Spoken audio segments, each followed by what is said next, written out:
Oui, bonjour. On a eu une certaine pause dans les tutos.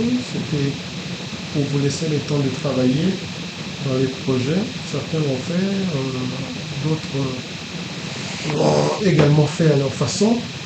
Mais bon, voilà. Avec les missions qu'on vient de lancer au mois de janvier, on a essayé de les mettre en œuvre dans la base de données, les créer dans la base de données. Et donc, si vous vous connectez dans cette base de données,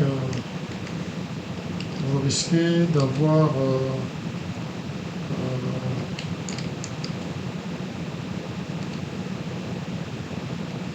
je vais me connecter comme administrateur. Ça ne change pas. Hein. Ça ne change pas. Vous voulez que j'ai mon mot de passe. Voilà, je l'ai oublié. Je me connecte d'abord comme administrateur. Le mot de passe, on verra après. Voilà, on me dit que j'ai 77 projets. Si je n'applique pas des filtres, c'est pas évident que vous puissiez vous promener euh, dans cet environnement-ci.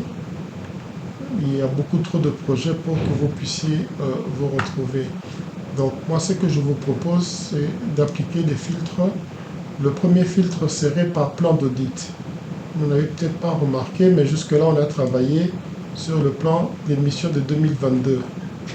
On a créé 2021. En fait, c'est le 2023 qu'on a modifié en 2021 parce que lorsqu'un plan d'audit est créé, on ne peut pas le supprimer.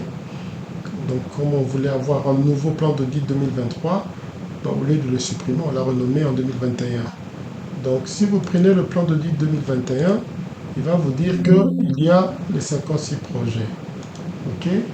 Euh, Si vous restez dans l'optique où nous étions, vous prenez le plan d'audit 2023. OK. Là, il y a déjà beaucoup moins de projets et vous regardez dans le code du projet, il y a toujours 2023. Mais même si on n'a pas fini de créer des projets, il y en a toujours beaucoup trop. Donc vous pouvez encore une fois les filtrer par groupe, émission de recettes fiscales, dépenses publiques, entreprises, prenons le recette douanière. Au moins je sais que c'est fait. Donc du coup, vous n'avez plus que ça. Si par exemple vous êtes chef de brigade de recettes douanières, vous n'avez pas besoin de voir tout ce qui se fait ailleurs. Si les missions dans lesquelles vous êtes impliqué sont des missions ou que vous cherchez sont des missions de recettes douanières, vous n'êtes pas non plus obligé d'aller parcourir toutes les missions. Donc vous pouvez placer votre filtre par rapport au type d'émission. On ne les a pas encore totalement configurés, ça demande du temps, mais les chefs d'émission peuvent continuer à les configurer également. Alors vous pouvez également mettre tout. Malheureusement, là, je me suis connecté comme administrateur. Ça ne va pas marcher puisqu'il est dans tous les projets. Mais si vous n'êtes pas administrateur, vous pouvez vous connecter en disant où je suis, les responsabilités me sont assignées. Donc là, vous ne verrez que les projets où vous êtes concerné. Donc, dans un premier temps, ce que moi je vous propose de faire, c'est de prendre le programme d'action 2023 et il n'a pas encore été créé là-bas. Voilà, si vous allez dans les marchés publics, je crois que vous avez à peine 2 missions.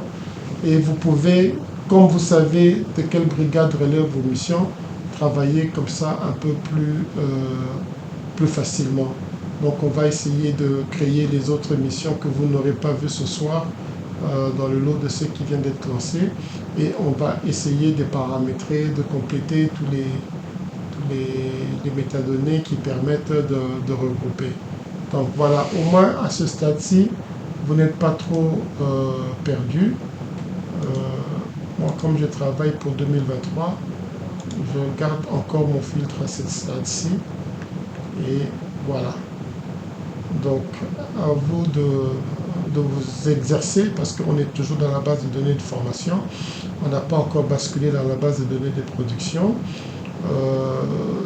Demain, si le temps le permet, on va essayer de faire un autre tuto où on va voir comment passer des programmes de travail papier, des feuilles de travail papier à la version électronique qui est Teammates. Parce que j'ai vu qu'il y a beaucoup de programmes de travail en dur. Comment les faire passer dans Teammates, ça sera l'objet de notre tuto. Bonne soirée, à demain.